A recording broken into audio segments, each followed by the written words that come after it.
भारत की धरती रहस्यों और चमत्कारों से भरी हुई है, लेकिन जब बात केदारनाथ की होती है तो यह रहस्य और भी गहरा और अद्भुत हो जाता है।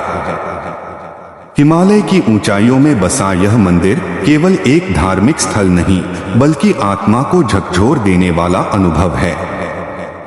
केदारनाथ मंदिर, जो भगवान शिव के 12 ज्योतिर्लिंगों में से एक है, न केवल अपने धार्मिक महत्व के लिए प्रसिद्ध है, बल्कि इसके पीछे छिपे रहस्य और दिव्यता के लिए भी जाना जाता है। यह मंदिर समुद्र तल से 11,755 फीट की ऊंचाई पर स्थित है, जहां पहुंचना किसी तपस्या से कम नहीं। यहां की यात्रा स्वयं में एक आत्मिक अनुभव होती है। लेकिन क्या आप जानते हैं कि यह स्थान केवल भक्ति का केंद्र ही नहीं, बल्कि अलौकिक शक्तियों और दिव्य रहस्यों का भी भंडार है। केदारनाथ का निर्माण एक चमत्कार। ऐसा माना जाता है कि केदारनाथ मंदिर का निर्माण पांडवों ने स्वयं किया था, जब वे अपने पापों के प्रायश्चित हेतु भगवान शिव की खोज में निकले। कथा के अनुसार शिवजी उनसे रुष्ट होकर केदार की ओर चले आए और एक भैंसे का रूप धारण कर लिया। जब पांडवों ने उन्हें पहचान लिया तो वे भूमि में समा गए। भीम ने उनका पीछा किया और तभी शिवजी ने अपना पृष्ठभाग, पीठ प्रकट किया, जहां पर यह मंदिर स्थापित हुआ।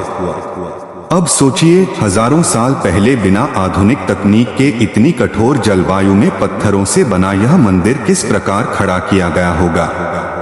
वैज्ञानिक भी इसकी स्थापत्य शैली और टिकाऊ निर्माण को देखकर आश्चर्यचकित हैं। 2013 की आपदा और चमत्कारी सुरक्षा। 2013 की विनाशकारी बाढ़, जिसे उत्तराखंड त्रासदी के रूप में जाना जाता है, ने पूरे क्षेत्र को तहस-नहस कर दिया। हजारों लोग मारे गए, गांवों का नामो निशान मिट गया, लेकिन केदारनाथ मंदिर अडिग खड़ा रहा। क्या आप जानते हैं कि जब जल प्रलय आया तब एक विशाल चट्टान, जिसे लोग अब दिव्य शिला कहते हैं, मंदिर के पीछे आकर रुक गई और पूरी बाढ़ का प्रकोप मंदिर से हट गया। यह एक संयोग नहीं, बल्कि चमत्कार माना गया। इस घटना ने मंदिर की अलौकिक शक्ति को दुनिया के सामने रख दिया। आदि शंकराचार्य और केदारनाथ। केदारनाथ मंदिर से जुड़ा एक और रहस्य है आदि शंकराचार्य का। कहा जाता है कि उन्होंने ही इस मंदिर की पुनर्स्थापना की थी और उनके समाधि स्थल भी मंदिर के पीछे स्थित है। उन्होंने इस स्थान को केवल शिव भक्ति का केंद्र ही नहीं, बल्कि सनातन धर्म के प्रचार का केंद्र भी बनाया। आज भी साधु संत और योगी इस स्थान पर तप करते हैं और कहते हैं कि यहाँ ध्यान लगाने मात्र से ही आत्मज्ञान की प्राप्ति होती है। क्या यह संभव है? क्या यह स्थान हमें माया से परे किसी और स्तर पर ले जा सकता है? इन प्रश्नों के उत्तर इसी मंदिर के रहस्यों में छिपे हैं। पंच केदार, शिव के अद्भुत रूप। केदारनाथ केवल एक मंदिर नहीं, बल्कि पंच केदार का सबसे महत्वपूर्ण भाग है। बाकी 4 हैं तुंगनाथ, रुद्रनाथ, मध्यमहेश्वर और कल्पेश्वर। ऐसा माना जाता है कि भगवान शिव का शरीर 5 भागों में विभाजित होकर इन 5 स्थानों पर प्रकट हुआ। केदारनाथ में पीठ, तुंगनाथ में भुजाएं, रुद्रनाथ में मुख, मध्यमहेश्वर में नाभि और कल्पेश्वर में जटाएं। यह केवल एक पौराणिक कथा नहीं, बल्कि यह स्थानों की ऊर्जा संरचना भी दर्शाता है, जो आज भी वैज्ञानिकों के लिए रहस्य है। शिव और अंतरिक्षीय ऊर्जा। बहुत से आध्यात्मिक विशेषज्ञ मानते हैं कि केदारनाथ में कॉस्मिक एनर्जी यानी ब्रह्मांडीय ऊर्जा का अत्यंत शक्तिशाली संचार होता है। यहाँ की गूंजती हुई घंटियों की ध्वनि, वातावरण में मंत्रोच्चारण और हिमालय की शांति मन को त्रिगुणों सत्व, रज, तम से ऊपर उठा देती है। कुछ शोधकर्ताओं का यह भी दावा है कि यह स्थान ले लाइन इंटरसेक्शन पर स्थित है, यानी पृथ्वी की शक्तिशाली ऊर्जा रेखाओं के संगम बिंदु पर। इसलिए यहाँ पर बैठकर ध्यान करने से तीव्र आध्यात्मिक अनुभूति होती है। केदारनाथ और ज्योमेट्री का रहस्य।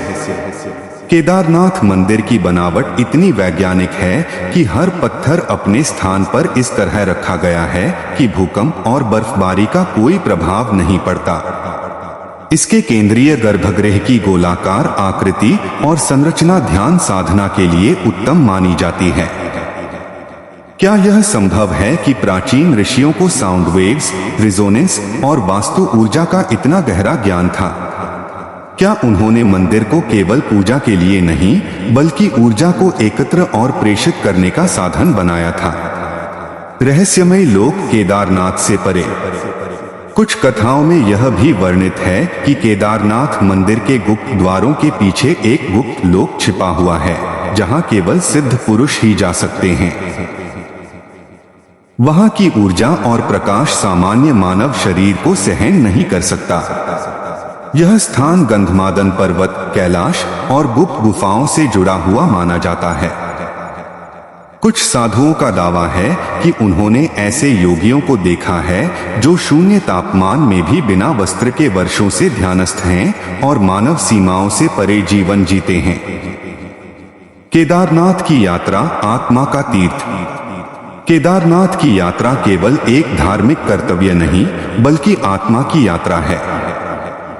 हर कदम पर शरीर थकता है लेकिन मन बलवान होता जाता है।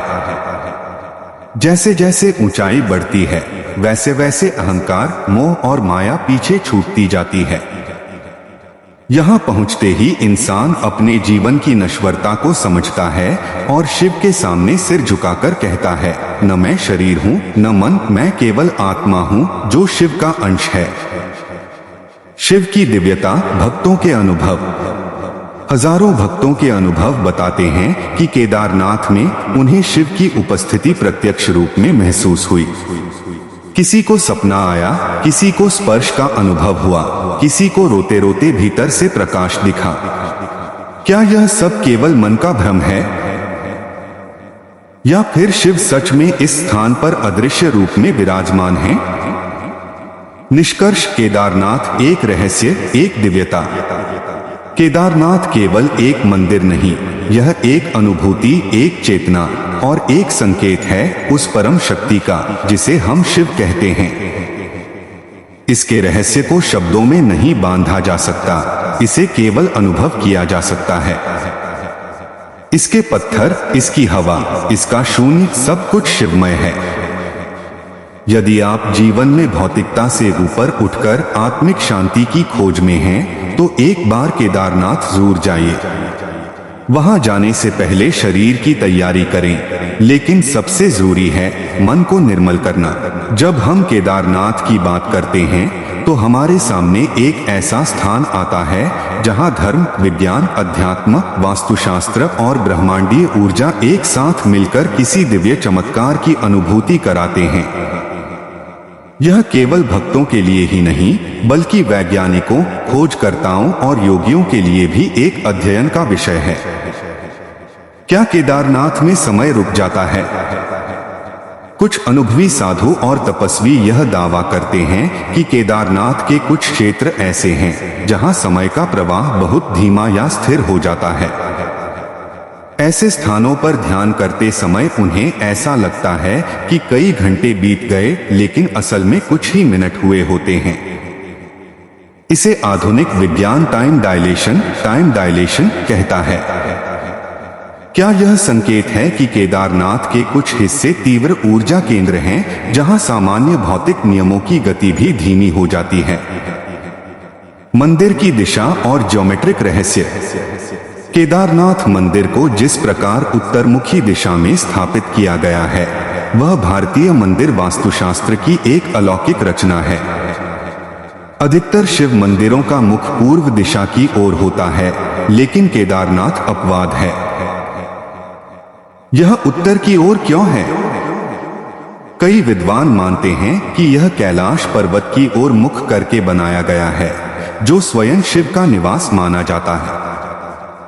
यह उत्तरमुखी निर्माण इस बात का संकेत है कि यह मंदिर केवल पूजा स्थल नहीं बल्कि ऊर्जा संचार केंद्र है जो कैलाश की दिव्य तरंगों को अपने भीतर समेटे हुए है। महाभारत और केदारनाथ का गुप्त संबंध। पुराणों में वर्णित है कि महाभारत के युद्ध के बाद पांडवों को गोत्र हत्या और ब्रह्म हत्या के पाप से मुक्ति हेतु शिव का दर्शन आवश्यक था। जब शिवजी उनसे छिपते हुए केदारनाथ आए तब उनका शरीर 5 भागों में विभक्त हुआ। यहाँ यह रहस्य उठता है, क्या शिव ने यह स्वयं किया या यह कर्म और शक्ति का खेल था। इस घटना से यह भी संकेत मिलता है कि शिव केवल एक देव नहीं बल्कि अनंत ऊर्जा का रूप हैं, जो समय, स्थान और रूप से परे हैं। गुप्त सुरंगें और अज्ञात दरवाजे। कुछ स्थानीय लोग और साधु यह मानते हैं कि केदारनाथ मंदिर परिसर में आज भी कई गुप्त दरवाजे और भूमिगत सुरंगें हैं, जो सीधे हिमालय की गहराई या कैलाश तक जाती हैं। इन रास्तों से केवल वही जा सकता है जिसे आध्यात्मिक रूप से अनुमति प्राप्त हो। यह मान्यता है कि इन सुरंगों के भीतर ऋषियों की सभाएं, तपस्थलियां और गुप्त ज्ञान संग्रहित है, जो सामान्य जनों के लिए अज्ञात हैं। कुछ लोग कहते हैं कि महावतार बाबाजी जैसे सिद्ध पुरुष आज भी इन मार्गों से ब्रह्मलोक तक की यात्रा करते हैं।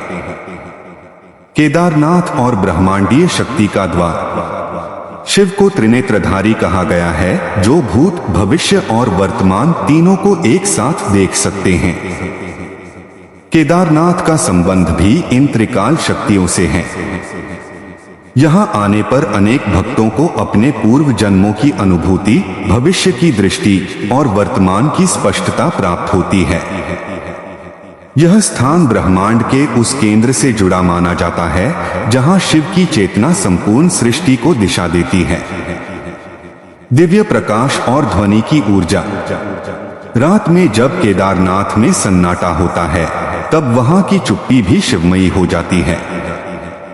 कुछ योगियों का कहना है कि वे यहाँ ओम की ध्वनि को स्पष्ट सुन सकते हैं, बिना किसी यंत्र या स्रोत के। यह संकेत करता है कि वहां की ध्वनि तरंगें एक विशेष आवृत्ति पर काम करती हैं, जो साधारण मानव इंद्रियों को तभी सुनाई देती हैं जब वह सात्विक अवस्था में होता है। वही बात प्रकाश ऊर्जा पर लागू होती है। सुबह के समय मंदिर के गर्भगृह में प्रवेश करते ही एक दिव्य प्रकाश की अनुभूति होती है, जो किसी कृत्रिम स्रोत से नहीं आती। क्या केदारनाथ एक पोर्टल है? कुछ रहस्यमय ग्रंथों और योगियों के अनुसार केदारनाथ एक ऐसा स्थान है जहां से पृथ्वी और अन्य ब्रह्मांडीय लोकों के बीच संपर्क हो सकता है। इसे आध्यात्मिक भाषा में पोर्टल कहा गया है। ऐसे पोर्टल्स केवल उच्च चेतना प्राप्त योगियों के लिए सक्रिय होते हैं। यह भी कहा जाता है कि जब कोई भक्त पूरी श्रद्धा और भक्ति से यहाँ आता है तो उसे अपने जीवन के असली उद्देश्य का संकेत मिल सकता है। प्राकृतिक शक्तियां, शिव की लीला। 2013 की त्रासदी हो या 2021 में आई बर्फबारी, केदारनाथ हर बार किसी अदृश्य शक्ति की रक्षा से बच निकलता है। वैज्ञानिक जब वहां के वायुमंडल, जलवायु और संरचना को जांचते हैं तो उन्हें वहां की अनेक घटनाएं प्राकृतिक नियमों से परे लगती हैं।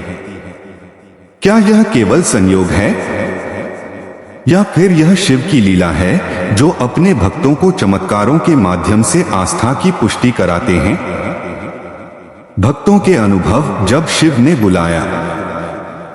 हजारों श्रद्धालु यह अनुभव साझा करते हैं कि उन्हें बार बार ऐसा लगा कि शिव उन्हें बुला रहे हैं।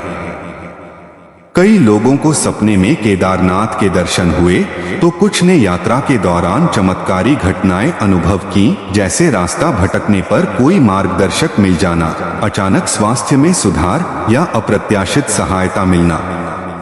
यह अनुभव एक बात सिद्ध करता है, केदारनाथ उन्हीं को बुलाता है जो शिव के लिए भीतर से तैयार होते हैं। अंतिम संदेश, शिवमय हो जाए जीवन। केदारनाथ एक मंदिर नहीं, यह एक चेतना का शिखर है। यह बताता है कि शिव कोई मूर्ति नहीं बल्कि एक ऊर्जा है जो सृष्टि के कण-कण में समाई हुई है। जो यहाँ आता है वह केवल शिव को नहीं देखता बल्कि स्वयं को पहचानने की शुरुआत करता है। यह रहस्य किसी किताब में नहीं, किसी वीडियो में नहीं, बल्कि आपके अनुभव में है। बस एक बार केदारनाथ की पवित्र भूमि पर कदम रखिए और अपने भीतर उठते कंपन को महसूस कीजिए। तभी आपको यह अनुभव होगा कि शिव कहीं बाहर नहीं, वो तो हर सांस में समाये हैं। केदारनाथ उनका द्वार है, पर भीतर प्रवेश का